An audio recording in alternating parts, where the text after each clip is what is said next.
আসসালামু আলাইকুম। আমি Shahina. Welcome to my YouTube channel Shahina's kitchen BD. আমার ভাইয়া, আপু, সোনামণিরা কেমন আছেন সবাই? আশা করি ভালো আছেন। আমি আপনাদের দোয়ায় এবং আল্লাহর রহমতে অনেক ভালো আছি।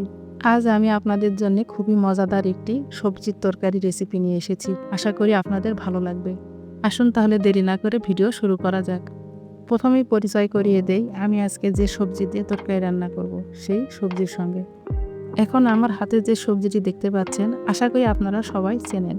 একে কেউ বলে ওলকপি, কেউ বলে শালগম।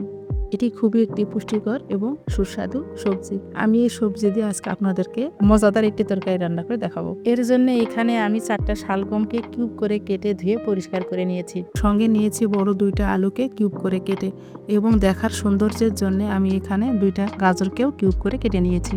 সবজিগুলো কেটে একটা সাইডে রেখে দেব। দিয়ে আমি যেহেতু এই সবজি মাছ দিয়ে রান্না করব, এই জন্য আমি এখানে কিছু রুই মাছের পিস নিয়েছি। মাছগুলোকে ধুয়ে ভালো করে পরিষ্কার করে পানি ঝরিয়ে নিয়েছি। এবার এগুলোকে আমি কিছু মশলা দিয়ে মেখে তেলের মধ্যে ভেজে নেব। এর জন্য দিয়ে দিব 1 চামচ লবণ, 1 চামচ শুকনা মরিচের গুঁড়া এবং 1/2 চামচ হলুদের গুঁড়া দিয়ে এগুলোকে হাত দিয়ে ভালো করে মেখে নেব। মাছের সঙ্গে মশলাগুলোকে ভালো করে মেখে নিতে হবে। অনেকে আছে যে শুধু লবণ এবং হলুদ দিয়ে মাছটাকে ভেজে নেয়। এই ক্ষেত্রে মাছটার মধ্যে ঝালটা ভালো করে ঢোকে না এবং খেতেও ভালো লাগে না। এখানে যদি সামান্য পরিমাণে মরিচের গুঁড়া দেওয়া যায় তাহলে মাছটা খেতে খুবই ভালো লাগে। মাছগুলো মাখা হয়ে গেলে একটা ফ্রাই প্যানে তেল দিয়ে আমি মাছগুলোকে ভেজে নেব। আমি এখানে খুব বেশি বা মচমচে করে ভেজে নিব না। সবজিতে যেহেতু ব্যবহার করব, এর জন্য আমি হালকা করে এগুলোকে ভেজে নিব। এক পাশে ভালো করে ভাজা হয়ে গেলে আমি উল্টিয়ে আরেক পাশেও ভালো করে ভেজে নিব। ভেজে একটা বাটিতে আমি এগুলোকে উঠিয়ে নিব।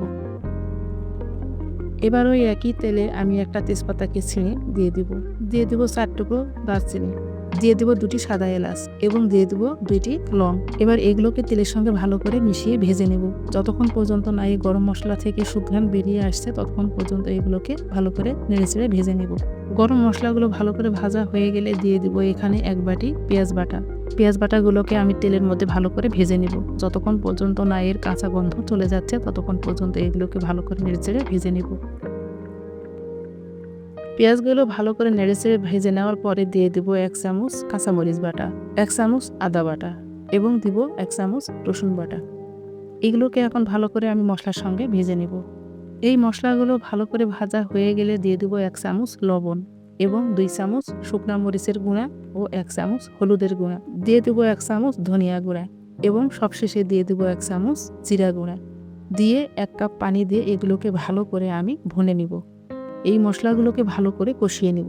এত সুন্দর করে কষাতে হবে যেন মশলার কোনো গন্ধ না থাকে। ভালো করে মশলাগুলো কষা হয়ে গেলে আমি এখানে একটা টমেটোকে ব্লেন্ডারে পেস্ট করে নিয়েছিলাম। 1 কাপ পেস্ট হয়েছে। এখানে আমি 1 কাপ পেস্ট এই মশলার মধ্যে দিয়ে এই মশলাটাকে ভালো করে আবারও ভুনে নেব। এই মশলাগুলো যত ভালো করে ভুনা হবে তরকারিটা খেতে ততই স্বাদ হবে।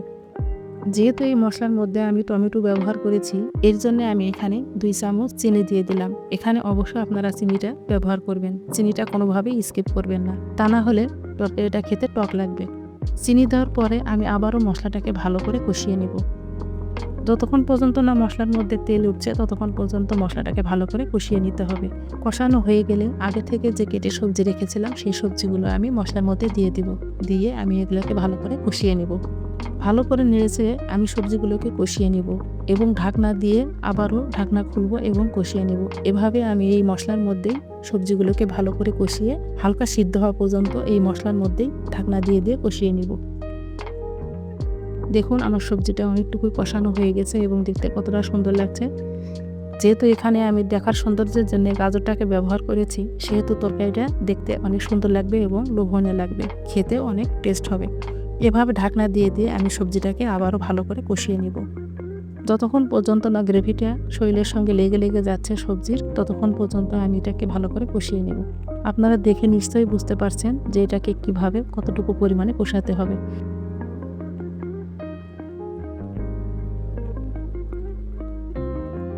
ভালো করে কষানো হয়ে গেলে এবং অনেকটুকুই প্রায় সিদ্ধ হয়ে গেলে এখানে আমি 2টা টমেটোকে কিউব করে কেটে নিয়ে দিয়ে দেব। দিয়ে এগুলোকে আমি সবজির সঙ্গে ভালো করে কষিয়ে নেব। আমি এখানে টমেটোটাকে পরে ব্যবহার করেছি, আগে দিলে টমেটো গলে যেত এই জন্যে। পরে দেওয়ার কারণে টমেটোটা আস্তেই থাকবে এবং খেতেও ভালো লাগবে। এবারে নেড়েচেড়ে এগুলোকে আবারও ভালো করে কষিয়ে নেব। সবজি সিদ্ধ হওয়া পর্যন্ত আমি ভালো করে সবজিগুলোকে কষিয়ে নিয়েছি। কষানো হয়ে গেলে এখানে আমি ফুটন্ত গরম পানি দিয়ে দিব পরিমাণ মতো ফুটন্ত গরম পানি দিয়ে সবজি বলক ওঠা পর্যন্ত অপেক্ষা করব। সবজি যখন বলক উঠে যাবে তখন আগে থেকে ভেজে রাখা মাছ আমি এই সবজির মধ্যে দিয়ে দিব। এবারে এই সবজি এবং মাছ 10 মিনিট রান্না করে নেব। যতক্ষণ পর্যন্ত না ঝোলটা শুকিয়ে আসছে ততক্ষণ পর্যন্ত এটাকে আমি জাল করে নিব। এরই মধ্যে আমার সবজিটাও সিদ্ধ হয়ে যাবে। সবজি যখন সিদ্ধ হয়ে যাবে এবং ঝোলটা শুকিয়ে আসবে তারপরে আমি দিয়ে দেব 3টা কাঁচামরিচ এবং পরিমাণ মতো ধনেপাতা কুচি দিয়ে আমি আবারও 2-1 মিনিট এটাকে জাল করে নিব। আমার তরকারি রান্না করা ডান। দেখুন কতটা দেখতে সুন্দর লাগছে এবং লোভনীয় লাগছে। আপনারা এইভাবে সবজি রান্না করলে আমার বিশ্বাস আপনারা প্লেটের ভাত প্লেটে রাখবেন না এবং হাত চেটেপুটে ভাত শেষ করবেন। আমি একটা বাটিতে এবার পরিবেশন করে আপনাদেরকে দেখিয়ে দিচ্ছি যে কত লোভনীয় এবং কত দেখতে সুন্দর লাগছে আমার এই সবজির তরকারি। এই তরকারিতে সব ধরনের বাটা মশলা ব্যবহার করার কারণে ঝোলটা অনেক ঘন হবে এবং খেতেও ভালো লাগবে। যারা সবজি খেতে ভালোবাসে না তারাও আমার এই রেসিপি ফলো করে সবজি রান্না করে খেলে শুধু বলবে জাস্ট ওয়াও। আমি এই শালগমকে মাছ দিয়ে রান্না করেছি। আপনারা এই শালগম মাংস দিয়েও রান্না করে খেতে পারেন। মাংস দিয়ে রান্না করে খেলেও এই শালগম খুব টেস্ট হয় এবং খেতে ভালো লাগে।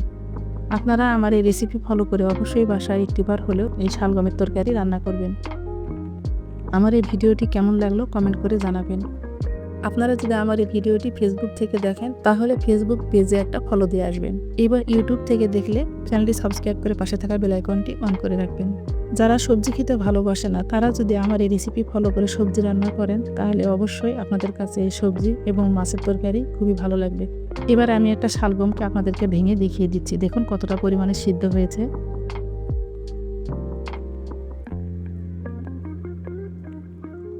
এভাবে এই সবজি রান্না করলে আমার বিশ্বাস যে আপনারা প্লেটের ভাত চেটেপুটে সবই খেয়ে ফেলবেন। আপনারা অবশ্যই আমার রেসিপি ফলো করে এই শালগমের তরকারি রান্না করে আমার মতো এরকম করে ভাত খাবেন। আজকে আমার এই ভিডিওটি আপনাদের কেমন লাগলো অবশ্যই কমেন্ট করে জানাবেন। ভিডিওটি ভালো লাগলে পরিবার পরিজনের কাছে শেয়ার করে দিবেন। আজকের মতো এখানেই বিদায় নিচ্ছি। দেখা হবে পরবর্তী কোনো ভিডিওতে। আসসালামু আলাইকুম।